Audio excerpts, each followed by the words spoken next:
DJ Tillu, Tillu square సినిమాలతోటి టాలీవుడ్లో ప్రత్యేక స్థానాన్ని దక్కించుకున్న హీరోల్లో సిద్ధు జొన్నలగడ్డ. సిద్ధు జొన్నలగడ్డ ఇటీవల జాక్ పేరుతోటి ప్రేక్షకుల ముందుకు వచ్చిన సంగతి తెలిసిందే. ఈ సినిమాలో సిద్ధు జొన్నలకు జోడీగా వైష్ణవి చైతన్య నటించింది. అయితే డీజే టిల్లు, టిల్లు స్క్వేర్లతో వచ్చిన ఇమేజ్ నుంచి బయటపడేందుకు జాక్ సినిమా ద్వారా సిద్ధు జొన్నలగడ్డ ప్రయత్నం చేసినా ఇది పెద్దగా సత్ఫలితాలను ఇవ్వలేదనే చెప్పాలి. ఈ సినిమాపై ఆయన భారీ ఆశలు పెట్టుకున్న బాక్సాఫీస్ దగ్గర ఆశించిన ఫలితం దక్కలేదని చెప్పొచ్చు.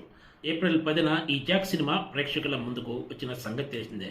ఇప్పుడు ఇది ప్రముఖ ఓటీటీ నెట్ఫ్లిక్స్లో స్ట్రీమింగ్ అయ్యేందుకు రెడీ అయింది. మే 8 నుంచి సిద్ధు జొన్నలగడ్డ, వైష్ణవి చైతన్య జంటగా నటించిన జాక్ సినిమా ప్రముఖ ఓటీటీ నెట్ఫ్లిక్స్లో స్ట్రీమింగ్ కానుంది. ఈ విషయాన్ని అధికారికంగా వెల్లడించారు. తెలుగుతో పాటు తమిళ్, కన్నడ, మలయాళం, హిందీ భాషల్లో కూడా ఇది ప్రేక్షకులకు అందుబాటులో ఉంటుంది.